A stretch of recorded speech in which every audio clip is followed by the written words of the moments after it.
able to do things differently. And building on these catalytic sectors, these are sectors that are economically inclusive. Economically inclusive that can engage the majority of the population, that can put more money in more pockets, that can be able to address the challenges of poverty, that can be able to lift millions from the bottom of the pyramid and create over 17 million jobs for the youth. And this is a surplus as compared to the 12 million youth that are getting into the labor market each and every year.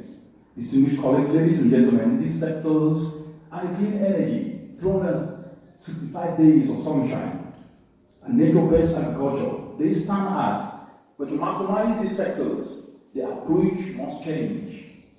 Agriculture as a silo cannot work anymore for the African continent. It's a thing of the past, but agriculture seen within a continuum. Agriculture seen through what I call amalgamation, where clean energy is utilized to add value to what is produced. Amalgamation is what Africa needs to establish sustainable agro-led clean energy power agro-industrialization rather than developing these in silos. To exemplify this and put it in perspective, with a local example, let's take Kenya. And what is happening in Kenya is not only peculiar to Kenya, but across all the 54 African countries. But when I contextualize it within the case of Kenya, consider the fish value chain, which Kenya uses up to 1 billion Kenyan shillings each and every year importing fish at the expense of the local fish industry. 1 billion each and every year importing fish. This is because local fish stocks do not have enterprise solutions that can enable them to compete favorably with imported fish. This is not just the case of Kenya, it's the case across all the 54 African countries.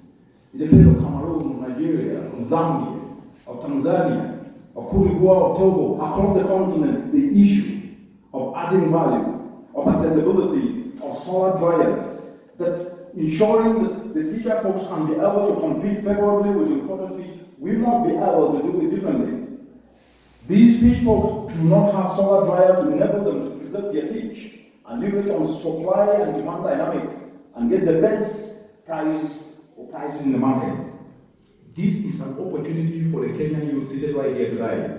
It's an opportunity for the youth across the continent listening to this to be able to tap into, to develop enterprises that will supply these fish folks or fish farmers with solar dryers, and in the process tap into this 1 billion Kenyan shilling market and create world opportunity.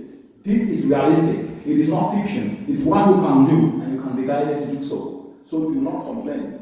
You, the youth, must reverse the 1 billion being lost to inject that into creating enterprises right here in Kenya and across the continent. The continent is losing 48 billion US dollars because of lack of value addition, resulting in post-harvest losses.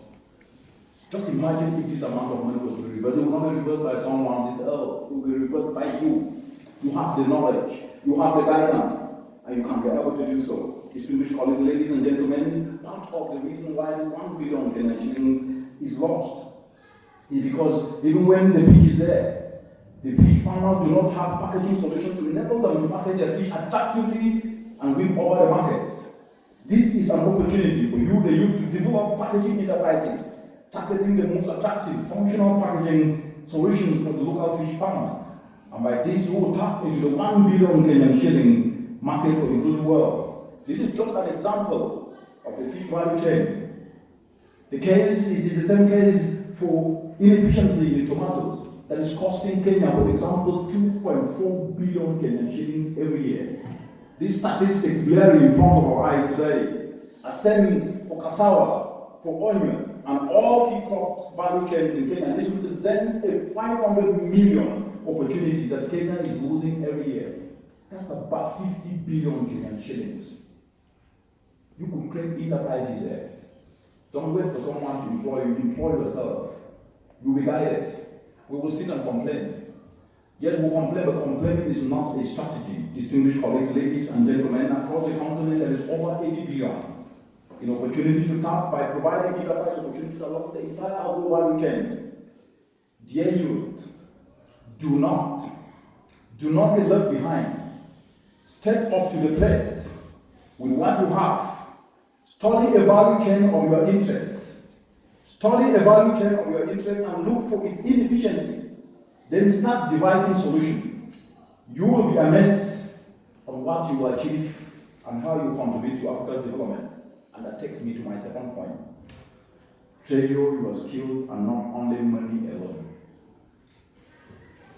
Treasure your skills and not only money alone. You have little power over what is not yours. You have little power over what is not yours. Distinguished youth of Africa, as youth, what you have is your skills. You have power over that. You can perfect your skills. And your skills, one perfected, can never ever go anywhere. Always know that you have little power over what is not yours. And what is yours is your skills. Perfect your skills. The productivity and maximization is not about agriculture per se. The productivity and maximization, what I'm talking here today is not about agriculture per se, but about multidisciplinary collaboration. Regardless of your professional skill, whether you are an international relations student, or a law student, or a physics student, or a chemistry student, or a marketing, it doesn't matter. Let no one fool you, it doesn't matter. What you study only helps to perfect you. But you can develop a skill in any area of interest. What matters is self-belief that you can do it and you will do it. Distinguished colleagues, ladies and gentlemen, regardless of your professional skills, regardless of your aptitude, what you need is your attitude. It's not about aptitude. It's about attitude. An attitude to learn. An attitude of humility to be able to take the instruction. An attitude to be able to listen and grow and ask questions and surround yourself with the best. This is what we need, and this is what you need to be able to tap into the 1 trillion Africa agro-economy sector. Whether you are an engineer, specializing in electronics or mechanical or civil engineering, your skills will be needed to develop robotics. Your skills will be needed to develop plans and structures that will ensure that Africa's agro-produce are processed, that Africa's agro-produce are packaged in the most innovative, cost-effective, and quality way that will ensure that they are competitive at the global space.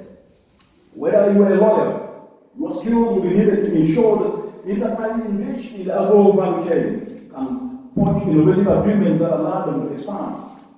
Whether you are studying business administration or finance, your innovative skills will be needed to form competitive market products that will bring the cost of financing down to attract investors. Whether you are an agriculturalist, your skills will be needed to ensure at the farm level, Africa's produce are the best in quality that can be able to fetch a market anywhere in the world.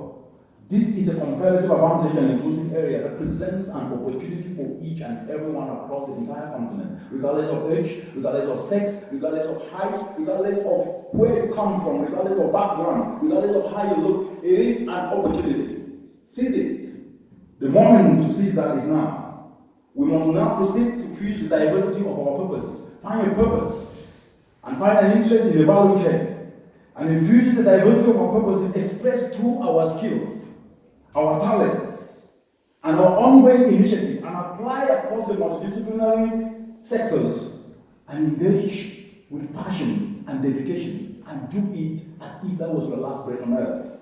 Distinguished colleagues, ladies and gentlemen, to do so, you must be able to perfect your skills. It's not about sleeping and getting up and complaining about time. To do so, you must be able to invest in yourself. You must be able to invest in yourself. Investment is not only about money. Take time to read. Mind what you tweet. Talk nicely to people. Learn. Engage people. You don't need to know me to engage me. I don't need to know you to engage you. It is always a win-win where you will leverage your talents, but you must be respectful. You must be inquisitive, but inquisitive with respect. These are the lessons that I have learned. Distinguished colleagues, ladies and gentlemen, you must perfect your skills. So spend time studying continuously to have the latest knowledge of your profession and talent. And that takes me to my third point. Leverage on the ubiquitous internet connectivity. You have tools within your reach that youth that have come before you never had. Everyone seated here today surely have a cell phone. In your hands, in your palm, you have a cell phone, and also an internet-enabled cell phone. Just with a click of a button, you can know what is happening anywhere in the world. Distinguished colleagues, ladies and gentlemen, as I said, you have an opportunity today that those who came